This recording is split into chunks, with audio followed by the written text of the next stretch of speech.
से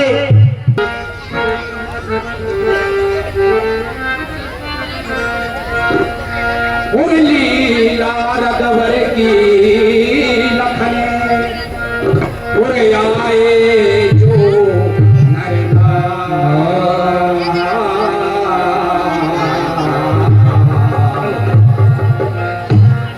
मैं हाथी जो वो विनती करूं तो कभी जने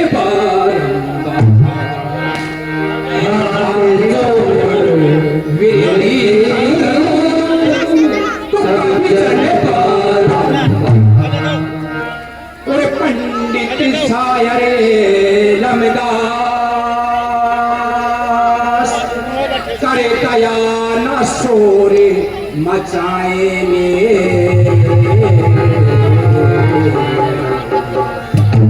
और जो भी गने करेंगे वो लीला में वो नर निश्चर कहलाएंगे।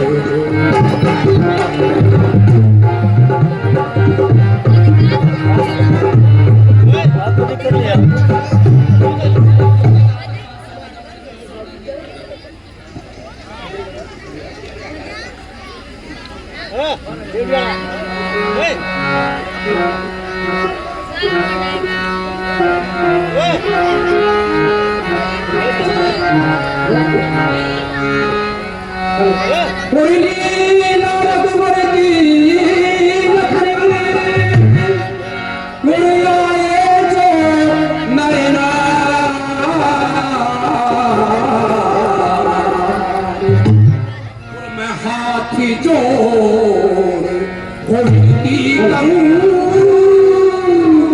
तो कभी चले पार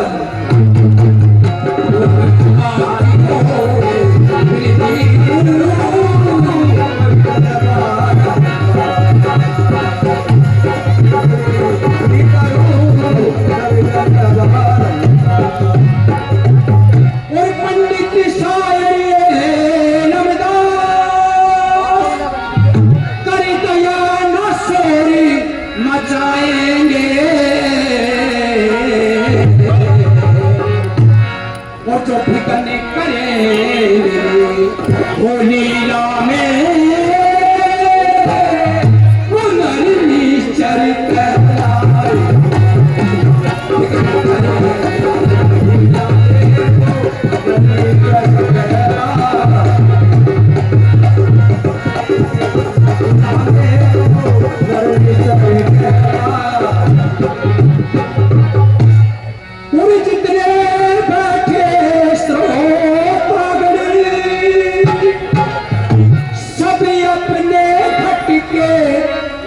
खोलो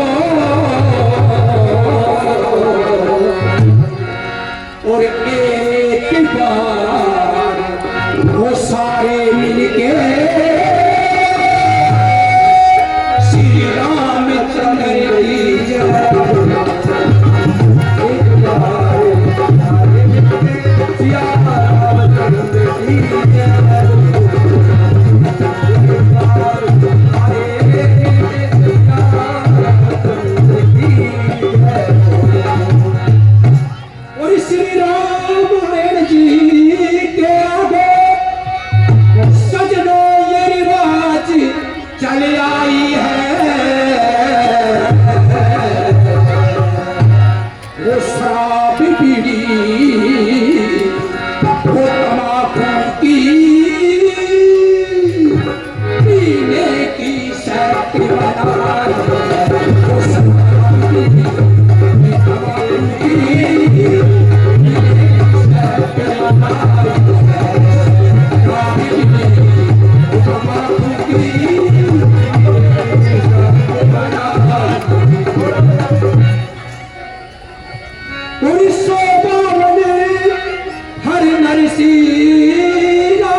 सुने प्रेम से वो रामायणी तो भाव सागर कर जा सुने प्रेम से रामायणी वो सागर कर जा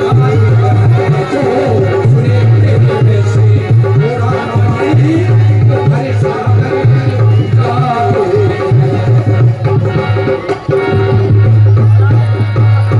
सच्चे दरबार की जय हो।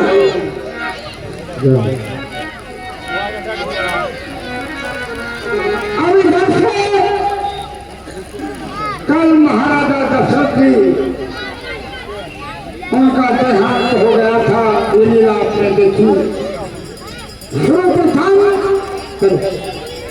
महाराज सुमन, महाराज के मंत्री सुमन अपने गुरु महाराज के पास में जाते हैं। गुरुदेव और सुमन कौशल्या रानी को समझाते हैं और आगे की लीला देखते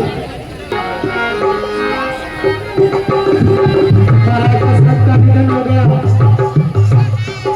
महलों में उनका सिखाई हुई है।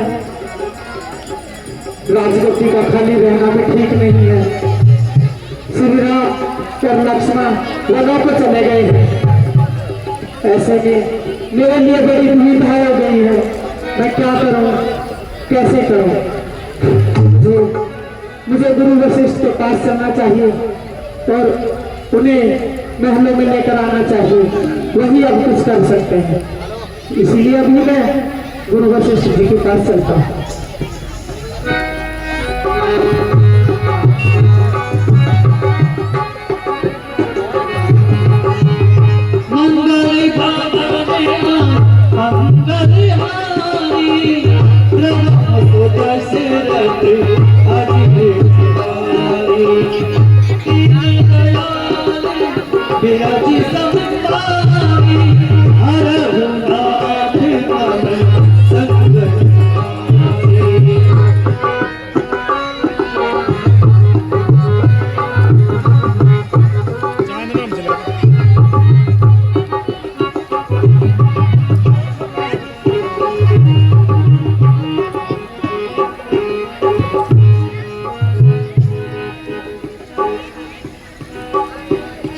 प्रणाम गुरुदेव। खुश रहो, आनंद करते रहो। कहिए मंत्री वर्ग कैसे आना हुआ? हे गुरुदेव, आपको तो पता ही है, श्री राम और लक्ष्मण सीता सहित वनों को चले गए हैं। वो इधर महाराज दशरथ का निधन हो गया है। क्या कहा? महाराज का निधन हो गया? जी गुरुदेव। हमारे राज्य पर तो दुखों का पहाड़ ही टूट पड़ा। श्री राम वनों को गए और राजा का निधन हो गया। चलो हमें जल्दी से महलों को चलना चाहिए और रानियों को सांत्वना देनी चाहिए। चलिए गुरुदेव, चलिए।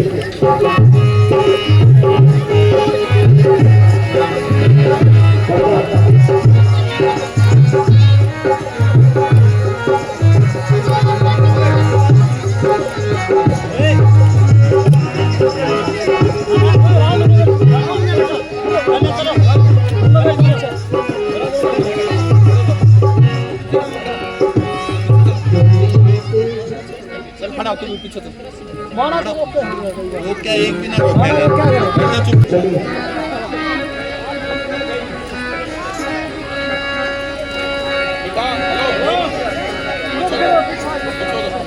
प्रणाम महाराज।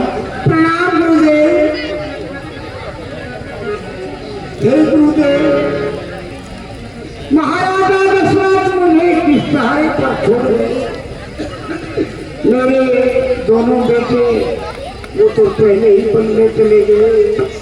मेरी माता की कौन सी परीक्षा रानी आया है सो जाएगा। राजा रंग फकीर, कोई सिंहासन चढ़ गया, कोई चकरा गया जल्दी। रानी ये तो विधि का विधान है। जिसने जन्म लिया है उसको एक भी जाना ही पड़ता है। आप धैर्य रखिए। अगर आप ऐसे ही लाभ करेंगी तो इस आपकी प्रजा का और शत्रुघ्न में भरत का क्या हे गुरुदेव, आप वही कार्य कीजिए जिससे अयोध्या का हित हो। ये राज प्रजा है, ये बेचैन न हो। ठीक है राजा। हे मंत्री, जी गुरुवर। राजा के शरीर को तेल की नौका में रखवाया जाए और भरत शत्रुघ्न को ननिहाल से बुलाया जाए। उनको महाराज के बारे में मंत्र लाना, उनसे कहना गुरु जी ने आपको शीघ्र शीघ्र बुलाया है। ठीक है गुरुदेव, मैं उन्हें ननिहाल से लेकर आता हूँ। ठीक है, जाइए। प्रणाम गुरुदेव। प्रणाम। खुश रहो, आनंद करते रहो। प्रणाम गुरुदेव। खुश रहो, आनंद करते रहो।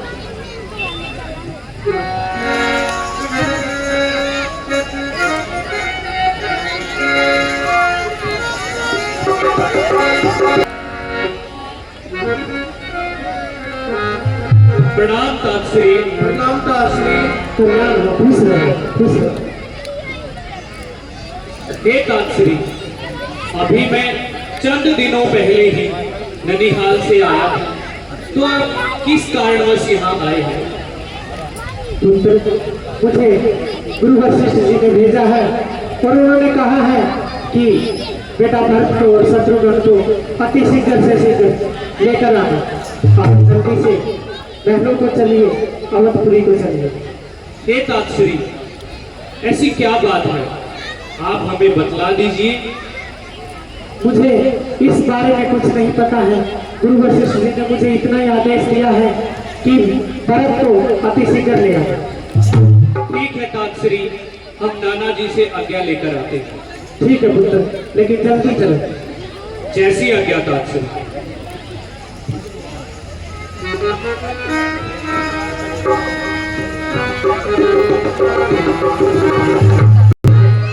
चलिए तात्श्री। चलो पुत्र, चलो। आगे।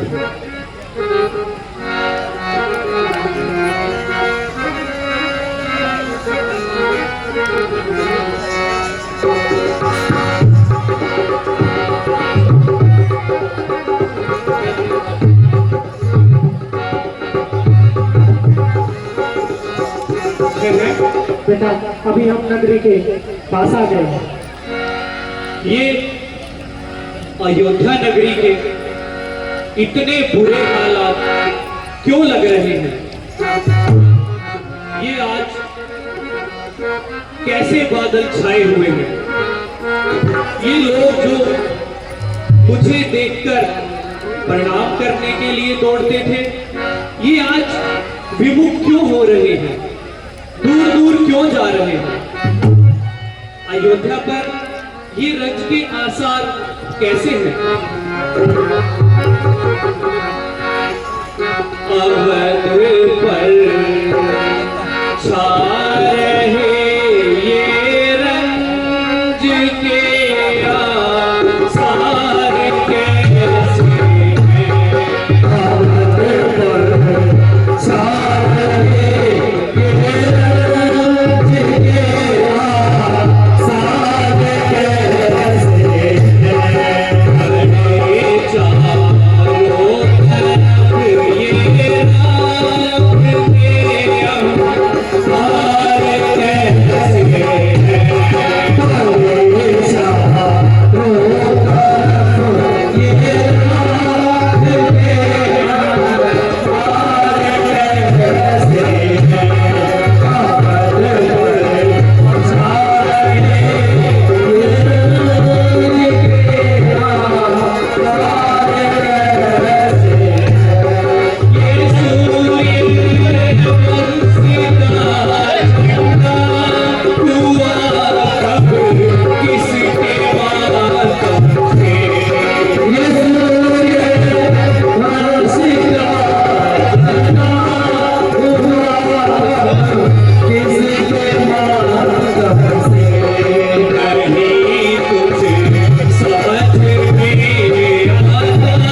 कैकई के महल में चलना चाहिए। हो सकता है वहां से कोई इस चीज की खबर मुझे मिले। मुझे माता श्री के पास जल्द से जल्द चलना चाहिए।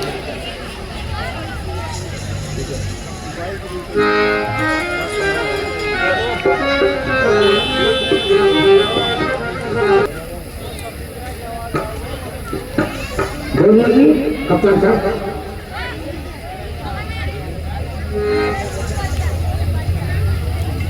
हेलो, प्रणाम माता श्री। खुश रहो बेटे, आनंद करके रहो।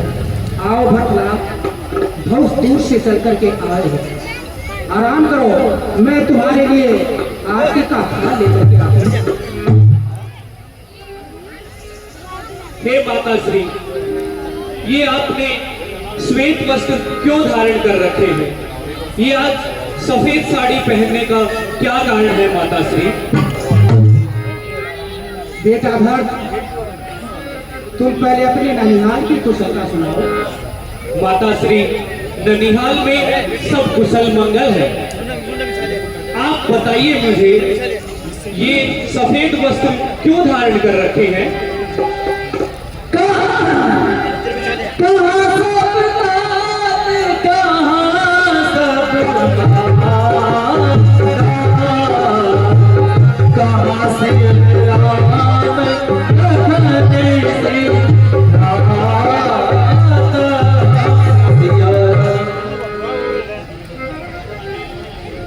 हे माता श्री, पिताश्री, भैया राम लखन कहीं दिखाई नहीं दे रहे हैं। भाभी सीता कहाँ है? मुझे बतलाइए माता।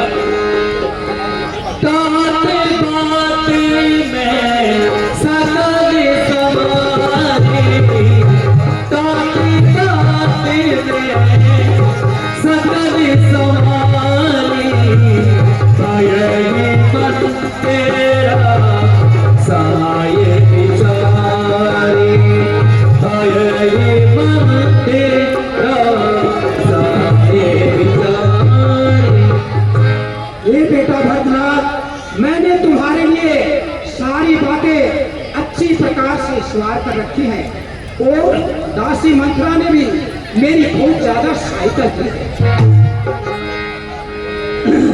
कथक गाछ बीच बीच बिगाड़, भूपति सुरपति कुरपग धारे। हे माता श्री, लेकिन आपने ऐसा कौन सा काम सवार दिया है और मंत्रा दासी ने ऐसी कौन सी सहायता की है? सुनो बेटा भरत, मैंने सारे काम तुम्हारे लिए सवार कर रखे हैं, लेकिन एक विधाता ने बीच में कार्य बिगाड़ दिया है। हे माता श्री, ऐसा कौन सा कार्य विधाता ने बिगाड़ दिया है? वो बेटा भरतनाथ, ये है कि तुम्हारे पिता का स्वर्गवास हो।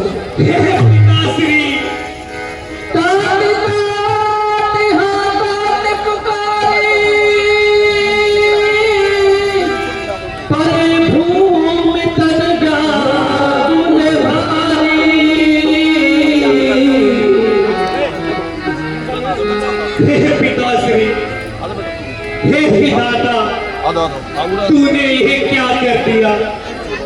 हे पिताश्री, तुमने अंतिम समय में मुझे दर्शन तलक ना दिए।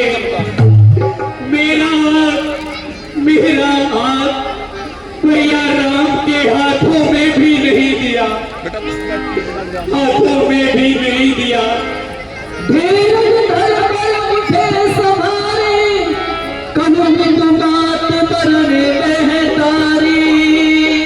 हे माता, मेरे पिताजी के स्वर्गवास होने का क्या कारण है?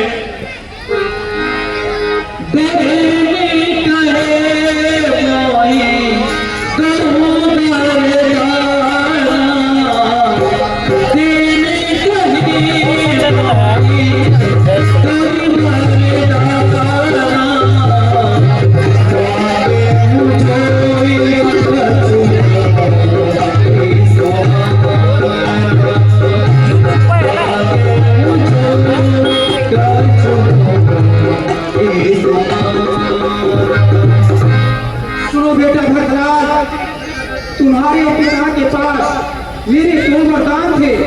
मैंने समय पाकर वो दोनों वरदान मांग लिए। हे माताश्री, 2 वरदान? हाँ, कौन से 2 वरदान?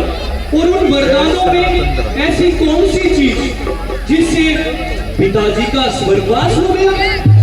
सुनो बेटा, पहले वरदान में तुम्हारे लिए सारी अयोध्या का राज्य, और दूसरे वरदान में? दूसरे में श्री राम को 14 वर्ष का वनवास।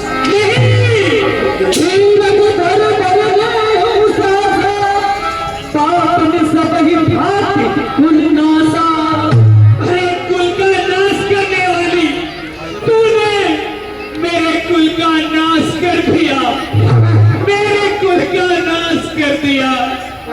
अगर तेरे हृदय में इतनी कुमति थी, इतनी कुमति थी, तो मुझे जन्म लेने से पहले क्यों नहीं मार डाला? क्यों नहीं मार डाला? क्यों नहीं मार डाला?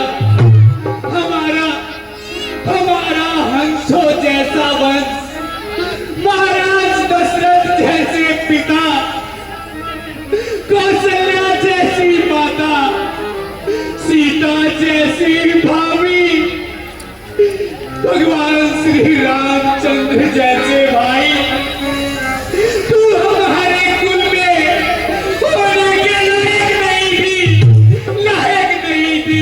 नहीं नहीं बेटा भरतलाल, आखिर में तेरी बात सुनो, ऐसा क्यों कहते हो? तूने एक पेड़ को काट कर उसके पत्तों को सींचा है, उसके पत्तों को सींचा है।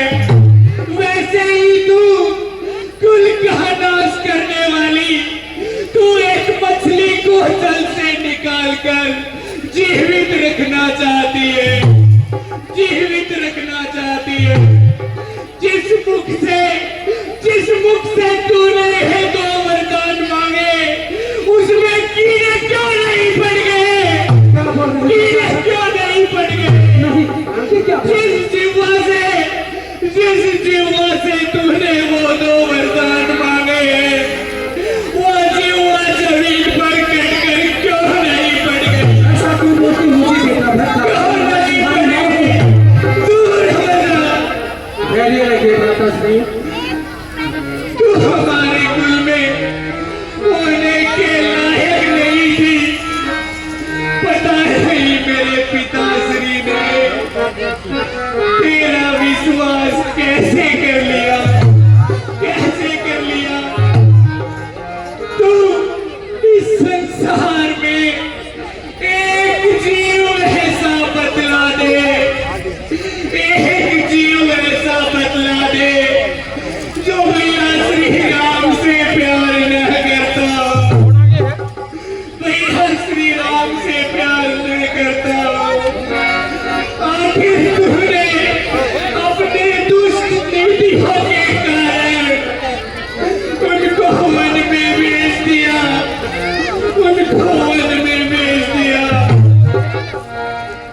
महल को छोड़ वहाँ नहीं रे मैया सिया सुकुमारी संगे दो भैया सिया सुकुमारी संगे दो भैया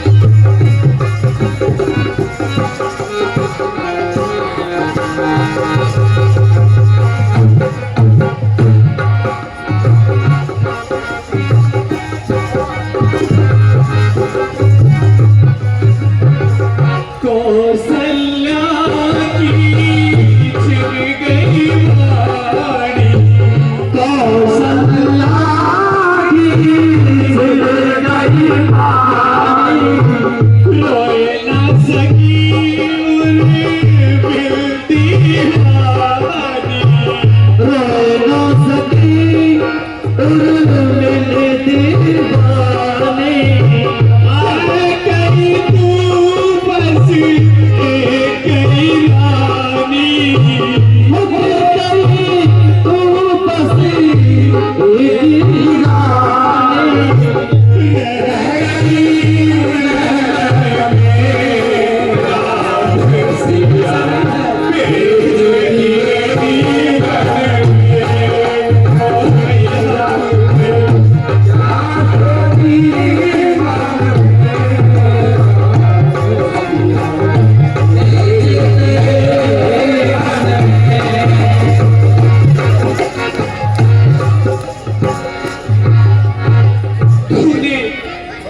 तूने उनको वन में भेजकर अच्छा नहीं किया।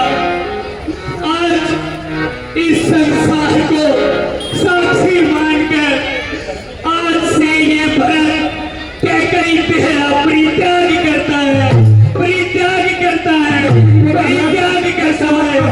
ऐसा मत कहो, आखिर में मैं तेरी माता हूं। तूने उनके बारे में नहीं सोचा।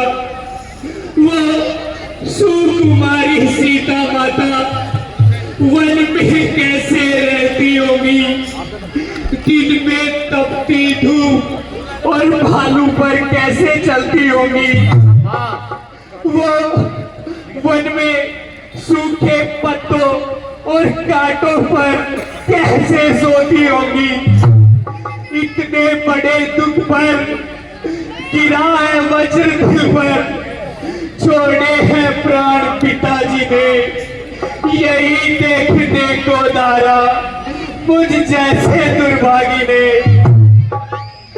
वन में श्री राम जैसा भाई सौमित्र शरीक बनाता हो, घर में कुबरी सी दासी और कैकई जैसी माता हो। मेरे भाई शत्रुघ्न, मेरे भाई शत्रुघ्न किनारे सरयू के मुझको भी तुम पहुंचा देना। वो जब पिता का था करम मेरी भी चिता चला देना, मेरी भी चिता चला देना। तूने एक बार भी कौशल्या माता के बारे में नहीं सोचा। उनके ऊपर इस दुख की घड़ी में कितना बड़ा पहाड़ टूट कर गिरा होगा, तुझे नहीं सोचा। आज उनके दिल का हाल पूछने मुझे कौशल्या माता के महल में चलना चाहिए, चलना चाहिए।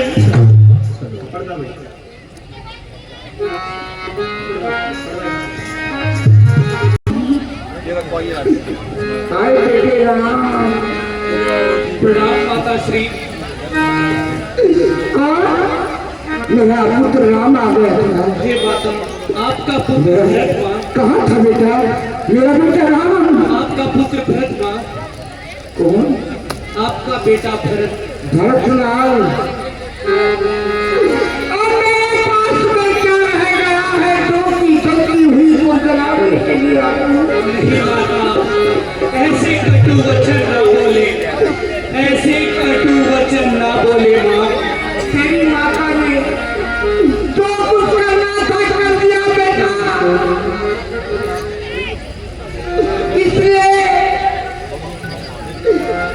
तुम जाओ और अयोध्या का राज करो। नहीं माँ, नहीं,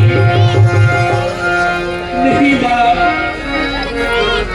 इतने कटु वचन ना बोले। जाओ बेटा प्रेम से और दाई संभालो राज। नहीं माँ, नहीं, मेरे मन की कामना पूरन हो गई। नहीं माँ, नहीं, मैं तो मर चुकी हूँ हर तरह से। नहीं माता, हे प्रभु, माता नहीं, ने क्या कर दिया? संभालिए। माता मेरे बदन में मती लगावे।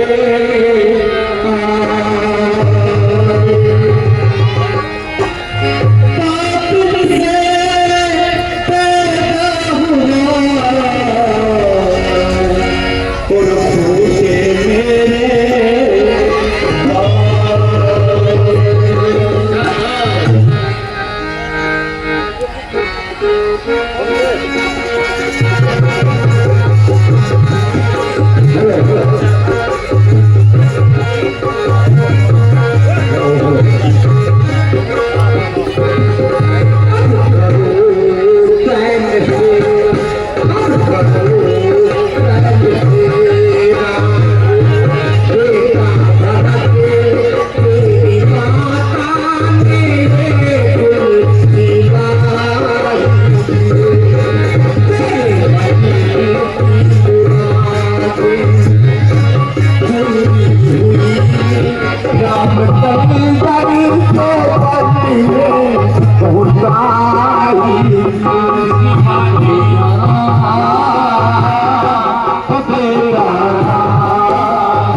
शरारत का बिल्कुल पता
तुम्हारा कोई दोष नहीं है क्या बेटे?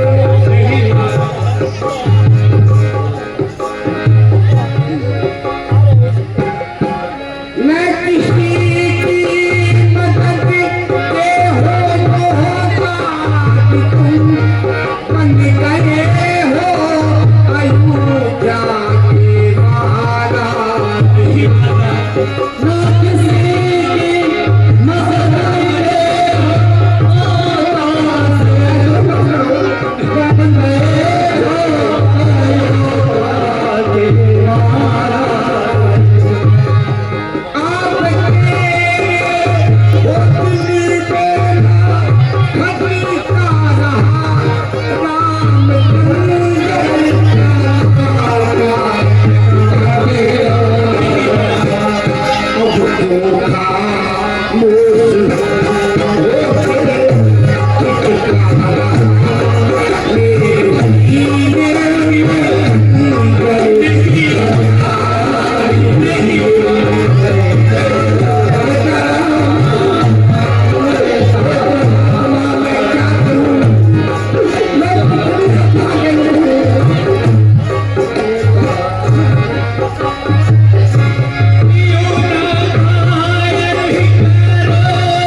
तो क्या तमाम हमारे सूर्यवंशी कुल के अंदर दाग लगा दिया। तुम्हारे पिताजी भी नहीं रहे। हे माता श्री, अगर इन बातों का मुझे पता भी हो तो एक गुरु का अनादर करने में, पराया धन उड़ा देने में, मित्र से धोखा करने में जितना पाप होता है वो सारा मुझे लग जाए। गो हत्या का पाप जितना होता है वो सारा मुझे लग जाए। नहीं मेरे पुत्र, नहीं, ऐसा नहीं बोलते हैं। मुझे मालूम नहीं था पुत्र, मैंने अनजाने में आपको भले बुरे कह दिया। मेरे पुत्र, अगर तेरे ऐसे विचार हैं तो बेटे इस कार्य को आप ही संभालें। अपने गुरु जी के पास में जाओ, जैसा आपको कहें वैसा ही करना हमारा परम धर्म है पुत्र। जैसी आज्ञा माता। प्रणाम माता श्री। आनंद करते रहो। पर्दा कर ले बेटा। जय श्री राम। कृपया थोड़ी देर शांति बनाए रखें। बहुत ही अच्छा दृश्य है। भरत जी जो है जब आए हैं तो राम जी को नहीं मिले। वैसे ही हमारे गांव के भाई सावड़ गांव से आशीष जी आए हमारे पास। मैं एक उनके बारे में छोटी सी क्लिप बताऊं। मैं किसी सामाजिक काम में मैं भी था उस टाइम, तो मैंने देखा कि एक बड़ा ही नौजवान व्यक्ति, जो हर लड़का हर लड़की ने जो अच्छा राज्य स्तरीय अचीवमेंट किया है, चाहे वो पढ़ाई में चाहे वो खेलों में, उनको वही उन्होंने नगद मेरे सामने 25-25 हजार रुपए दिए थे पर बच्चे के। एक बार जोरदार तालियां ऐसे व्यक्ति के लिए। वो आशीष भाई आज हमारे बीच आए हैं। आज आशीष भाई के आने से हमारा हौसला जो है और दुगना बढ़ गया है, क्योंकि जब भी हम किसी के पास जाते हैं या कोई हमारे पास आता है तो एक दूसरे की जो खुशी होती है वो दुगनी हो जाती है। आशीष परमार सूबेदार रामवीर सिंह के सुपुत्र हैं और बबलू चेयरमैन के भाई हैं, जो सावड़ में बबलू चेयरमैन जी उनके भाई हैं। इनका गुड़गांव में कंस्ट्रक्शन और बिल्डिंग बनाने का काम है, बिल्डर है। और हर एक व्यक्ति के बस की बात भी नहीं होती दान देना, ये भी मैं आपको बता दूं।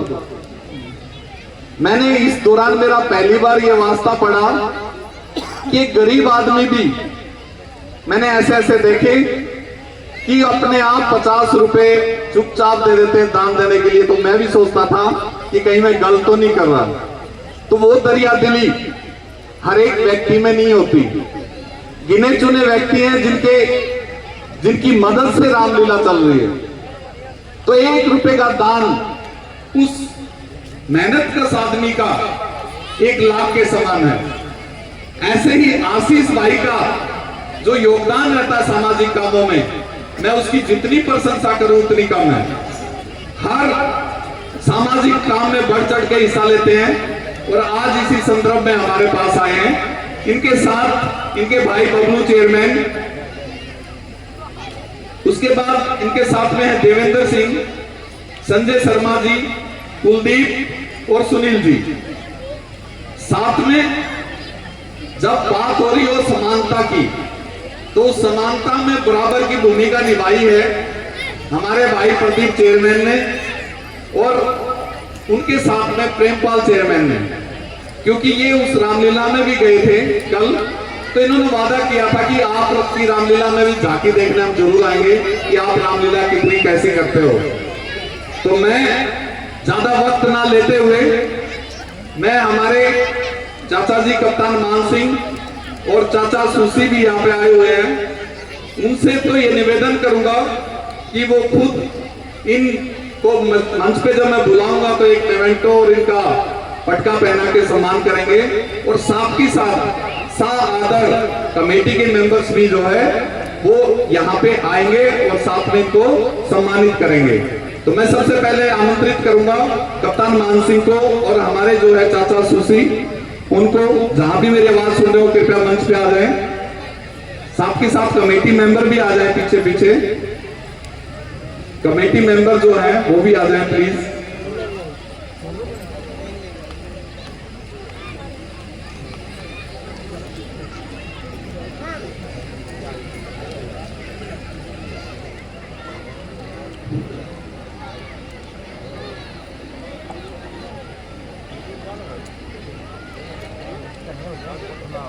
कमेटी मेंबर को नहीं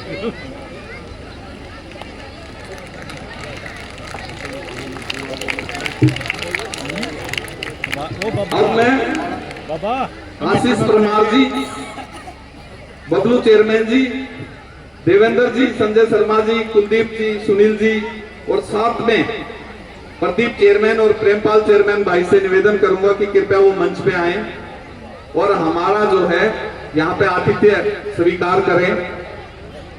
एक बार जोरदार तालियां इनके लिए। थैंक यू, धन्यवाद। बोल भगवान रामचंद्र की जय, बोल बजरंगबली हनुमान की जय। हमारे मुख्य अतिथि जी आज भगवान श्री राम जी की कथा के अंदर आए। भगवान श्री राम जी सदैव इनके ऊपर अपनी असीम कृपा बनाए रखें।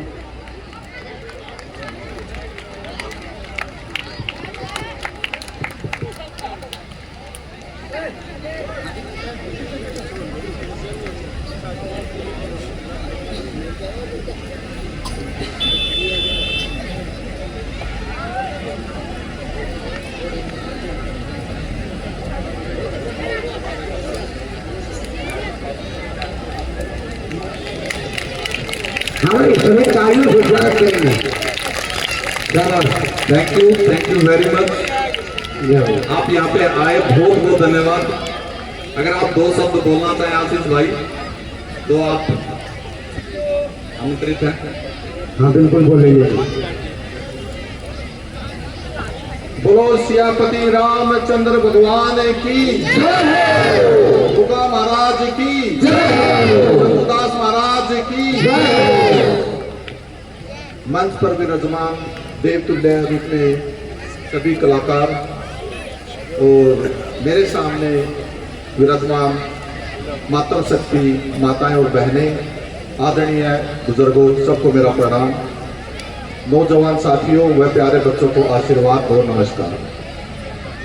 मुझे आप लोगों ने बुलाकर के जो मान और सम्मान दिया है इसके लिए मैं आपका हमेशा आभारी रहूँगा और मेरी हमेशा ये कोशिश रहेगी कि मेरे से कभी भी सामाजिक कार्य के लिए जो कुछ भी बन पड़ेगा मैं वो करने की कोशिश हमेशा करता था, करता हूँ और करता रहूँगा। आदरणीय यहाँ पे उपस्थित सभी दर्शकगण, मैं आपसे कुछ 2 मिनट थोड़ी सी ज्यादा लूंगा। इन्होंने मेरे को बोला 2 शब्द, लेकिन मैं कुछ 5-4 मिनट लेना चाहूंगा। ये रामलीला का मंचन क्यों किया जाता है, किस लिए होता है, क्यों करना चाहिए, इसके बारे में आपसे बात करना चाहूंगा। श्री राम का हमारे जीवन में, हिंदू धर्म में बहुत ही महत्व है, हमारी जीवन पद्धति में इसका बहुत महत्व है। लेकिन कुछ समय से हम एक पश्चिमी सभ्यता की तरफ इतने आकर्षित हो गए हैं कि हम अपनी मूलभूत जो हमारी जीवन पद्धति थी, जो हमारी पारिवारिक पद्धति थी, हम उसको थोड़ा थोड़ा भूलते जा रहे हैं।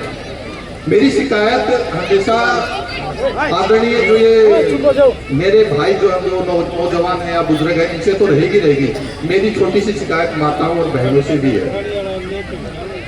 हम आज ना अपने परिवार को कहीं ना कहीं परिवार को तोड़ते जा रहे हैं। पहले हम थे, मेरे पापा थे, 4 भाई होते थे, फिर हम तो आज 3 भाई बहन हम हैं। लेकिन कहीं ना कहीं परिवारों में विघटन होता आने लग गया है। इसका कारण क्या है? मूल समस्या एक यही है कि हमारी माताएं बहनें कुछ न कुछ जो ये टीवी जो संस्कृति आई है ना, इसके कारण कहीं ना कहीं भटकाव के रास्ते पे है। मैं बड़े विनम्र शब्दों से कह रहा हूँ, माताएं मेरी बहनें नाराज ना हो, लेकिन ये कड़वी सच्चाई है। हम छोटी छोटी बातों में परिवार में एक दूसरे से उलझ जाते हैं, कहीं ना कहीं उलझ जाते हैं। हमें राम से सीख लेनी चाहिए, रामलीलाओं के मंचन के माध्यम से हमें सीख लेनी चाहिए कि श्री रामचंद्र जी भगवान मित्र के रूप में वह कैसे थे, बेटे के रूप में वह कैसे थे, पति के रूप में वह कैसे थे, शिष्य के रूप में वह कैसे थे, उनके भाई कैसे थे, उनमें आपस में प्यार मोहब्बत त्याग का भाव कितना था। आपने कभी कोई एक ऐसा अवगुण सुना उनकी चरित्र में? आप ईमानदारी से बताइए, नहीं सुना होगा। लेकिन आज हम है ना छोटी छोटी बातों में, ये बहन उसने मेरे ना रिश्तेदार आए थे, मिठाई करना भेजी, मैं तो उसी बैठी हूँ। ये छोटी छोटी बातें लेके बैठ गए हैं अपने परिवार में। बालक छोटे छोटे घर के लड़ाई होते, बच्चों को ना तेरा ताऊ करना चाहिए, तेरी बुआ करना चाहिए, लेकिन अब करे क्या, अब तो बुआ ताऊ ये कुछ 5, 4, 10 साल के हो रह गए हैं रिश्ते, क्योंकि सब एक बालक होने लग गया। और एक बच्चे का वो बच्चा ऐसा उदंड होता जा रहा है दिन प्रतिदिन, उसको इतना प्यार मोहब्बत उसको ऐसा बताया जाता है, बस सब कुछ तू ही है। वो इतना घमंड में ग्रस्त होता है वो बच्चा, इतना उदंड हो जाता है कि हम उसकी परवरिश में है ना कहीं ना कुछ गलत करते जा रहे हैं। पहले संयुक्त परिवार होते थे, दादी बाबा चाचा ताऊ सबका समावेश होता था, तो सब न किसी न किसी रूप में उनको बंधन में बांध के रखते थे। आज वो बंधन कहीं ना कहीं खुल गया है। अगर ताऊ या बाबा को धमका देना तो घर से आवाज आएगी, मेरा छोरा मेरा बालक, यो कौन होगा धमकाने वाला। बड़ी जब ये बातें सुनते हैं ना बड़ा दुख सा होता है। अरे ये आदमी है कहूँ इन्हें तो साथ नया एक पौवा चाहिए दारू का, बड़ी सच्चाई बात बोल रहे हो। दारू मिल जाए तो सब कुछ मिल गया। इतने नशे में ग्रस्त हो चुका अपना समाज, इतना ग्रस्त हो चुका है कि दिन पे दिन है ना ये बढ़ता ही जा रहा है। और माताओं बहनों मेरी तो आपसे है कि आप ही परिवार को बचा सकते हो, इनका भरोसा ना छोड़ दियो। ये तो लोग एक बदला गोली मैंने देख लिया, मेरा भाई ये परिवार सब मैं समझ देखूँ, रात दिन का काम है। सच्चाई तो यही है कि ये ना बदला, लेकिन तुम तो कम से कम बदलो, क्योंकि तुम परिवार की एक रीढ़ हो, तुम परिवार की एक धुरी हो। तुम जितना अपने आप में प्यार मोहब्बत से बच्चों को अपने परिवार को बांध के रख सकते हो ना, तो ये भी एक दिन बंध जाएंगे। लेकिन तब इन्हें ढीला छोड़ दोगे ना, तो ये नहीं रहेंगे। और यही कारण होगा कि बच्चे जो आने वाली पीढ़ी है ये नशे में इतनी ग्रस्त हो जाएगी, इनका पालन वालन जितनी भी आप सुख सुविधाएं के लिए जोड़ के रख रहे हो ना, ये सारी कहीं ना कहीं गुम हो जाएंगी, एक दिन खत्म हो जाएंगी। एक बच्चा है उसको कैसे रखना है, कैसे संभाल कर रखना। अरे जाने दो, बुआ के पास जाने दो, चाची के पास जाने दो, ताऊ के पास जाने दो। बच्चा क्या है ना, वो एकाकीपन होता है ना, वो अपना बांटना चाहता है, वो बात करना चाहता है आपसे, उसको कोई ना कोई बात करने वाला चाहिए। जब उसको बात करने वाला नहीं मिलेगा ना, वो एकाकीपन होगा ना, तो वो बच्चा उदंड होगा ही होगा। और उसको बच्चा अगर उसको दादी का, बापे का, मामे का, नानी का सबका प्यार मिलेगा ना, वो बच्चा हमेशा कामयाब रहेगा और अच्छा रहेगा। आप आज भी देख लो आपके आसपास के एरिया में जो परिवार संयुक्त है ना, इकट्ठा है, उस परिवार की प्रोग्रेस हमेशा बहुत अच्छी मिलेगी। उसके घर के बच्चा भी स्वस्थ मिलेगा, शरीर से भी अच्छा मिलेगा, बुद्धि से भी अच्छा मिलेगा। तो मेरी तो आप सबसे यही प्रार्थना है कि अपने बच्चों की तरफ ध्यान दो, अपने परिवार के ध्यान दो, हंसी से जीवन बितावे, छोटी छोटी बातों को छोड़ दो। छोटी बातों को कुछ देखा, और हमने छोटी छोटी बातों से परिवार में इतने बड़े बड़े कलेश पैदा कर लिए हैं जिनका निवारण नहीं होता। इसलिए सबसे विनती है कि अपना ये छोटी छोटी बातों का जो उलाड़े होते हैं ना छोटे छोटे, ये लौड़ों का त्याग कर दो आज से। तो ये परिवार, ये समाज, ये दुनिया बची रह जाएगी। बाकी सियापति रामचंद्र की जय हो। थैंक यू भाई साहब, धन्यवाद, बहुत बहुत धन्यवाद। मूलते जोर ये रहा कि हमें अपने संस्कार बचाए रखने हैं, बनाए रखने हैं, और संस्कारों से बच्चों को बांधे रखना है। सबसे बड़ी बात यही है। और आप यहाँ पे भी उदाहरण देखेंगे कि हम जो है लड़कियों को बंधन में रखते हैं, लड़कों को आजादी देते हैं।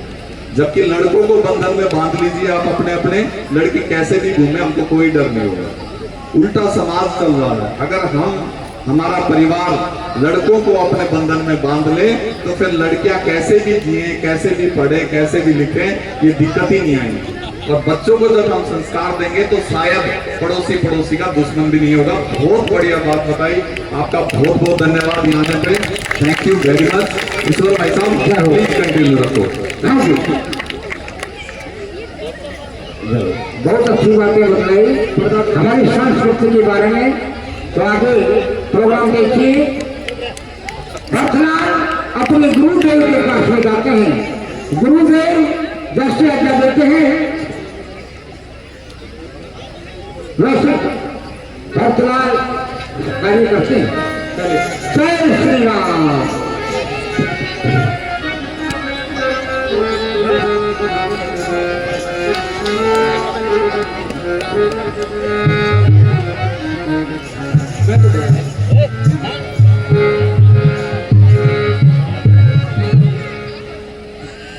आप सबको बताते हुए मेरे को बड़ी खुशी हो रही है। आशीष भाई और उनकी टीम ने, आशीष भाई ने 51,000 रुपए बड़े खुश होकर इस रामलीला मंचन के लिए हमको दिए हैं। आपका तहे दिल से कमेटी और ग्रामवासी बहुत बहुत धन्यवाद करते हैं। आपको सिर्फ हम यही दुआ दे सकते हैं कि आप इसी तरह दान देने वालों की श्रेणियों में बने रहें। भगवान आपका भंडार जो है और दुगना चौगना भरता रहे, ताकि आप समाज सेवा में लगे रहें और आपके पास कोई कमी ना आए। बहुत बहुत धन्यवाद। क्या हो रही है? बहुत बहुत गाजीपुर सौ के नाम पे बात लेकर लगाएंगे।